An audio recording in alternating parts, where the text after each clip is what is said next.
friends, this is Julissa of Paper Gems by Jules, and today I am sharing this fun slimline card with a vintage vibe featuring the June 2023 Wit Kit. And if you're not familiar with the Wit Kit, it is awesome. This month it comes with this beautiful hot air balloon stamp with so much detail. It's really pretty. And I kind of was instantly inspired by the balloon days that we have here in New Jersey and upstate New York, where they have a ton of different hot air balloons being released at the same time, and it's just like the sky gets flooded with them and it's beautiful. With that being said, I kind of had this idea of creating a scene with a bunch of hot air balloons in the air, and then I thought, like, how cool would it look if it was antiqued? So what I did was start by stamping this new stamp onto ivory paper with a craft colored ink that's Copic friendly, and then I'm using the warm grays of the Copics to color them, and I'm kind of keeping the colors fairly light and just, you know, warm and welcoming. And you'll see I'm going to color this. I have it on super speed, so just know this took a lot longer, but I wanted you to kind of get the feel for how I am using these colors to create this one balloon. I'm going to re-stamp it as well, just to make sure that the craft colored ink doesn't get lost in the Copic coloring, and just make sure that those lines are crisp.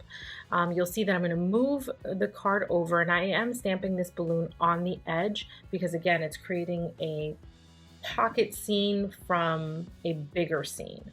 So now this is the second one that's floating up higher.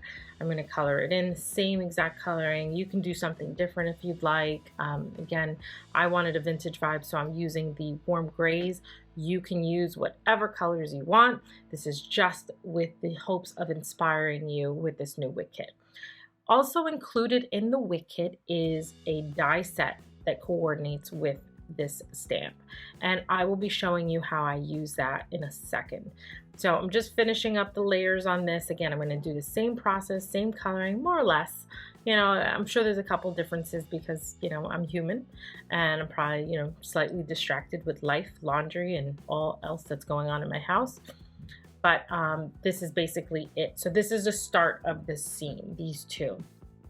I am going to pull out something that I believe is still in the shop. It's the Clouds and Waves stencil. That stencil will create more dimension for this background. And in a second, you'll see how, I'll just doing the fine details. Don't mind me. I want to kind of not go too far ahead. But I also use, for the stencil section, I'm using pumice stone, which is another warm gray that's comparable to the Copic warm grays and kind of keeps with that theme. Before I get into the stenciling, I'm going to stamp the sentiment. Now, this new stamp set from the Wit Kit includes 3 different sentiments. One of them says, "Sending smiles across the miles," which is very sweet for some of long distance friendships or family.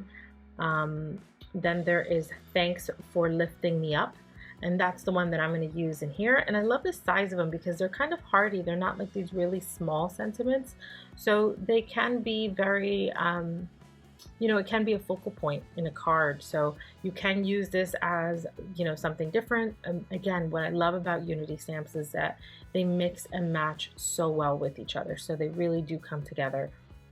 And then the last sentiment in this pack is "Here to give you a lift," which is another sweet one, and in fact you could use it on the inside of the card as well.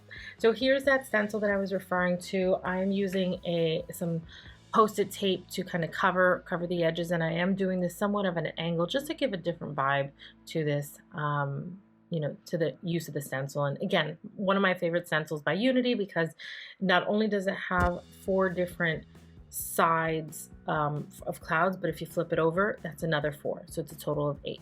All right, now let's go on to the third balloon. So I'm using the same craft ink to stamp this balloon, and now I'm going to color it in something different. And I thought red, you know, because the red and that vintage color looks really good, but I wanted to kind of keep it subtle. And so A color that I don't often use, but I really love and appreciate, especially during spring, is yellow. So I'm basically using Y06, Y04, I think, or was it Y04, Y02, and Y11, I believe. So sorry if I'm confusing you, but again, go with what you know, try whatever you like, and just enjoy coloring.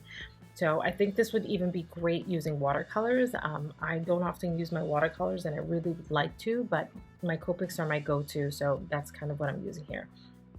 I'm also bringing some of the warm grays to create more of a subdued yellow, because the yellow is really bright and pretty, but I also want to shave it back a little bit and give it that vintage vibe. So you'll see me go through that, and again, this is at super warp speed, just so you're not so bored watching coloring. But hopefully if you want to, you can always slow down the video if you want to see a little more detail in the coloring.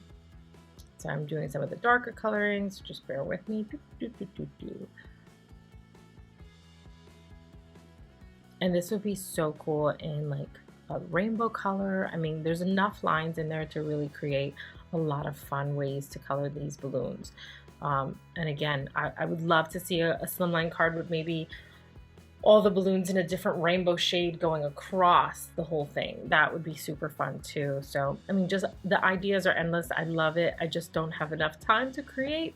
I'm sure you can relate to that.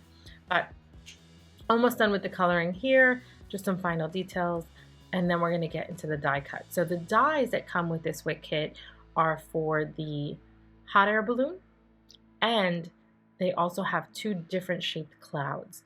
So I did die cut both of the clouds, but I ended up using one style twice. I just kind of, I feel like they're both different. So one is maybe a little more natural, and then the other one might be a little more cartoon, but that's just me.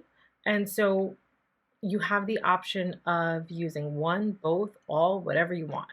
So I'm just showing you where it laid out, and then I'll show you how I ended up.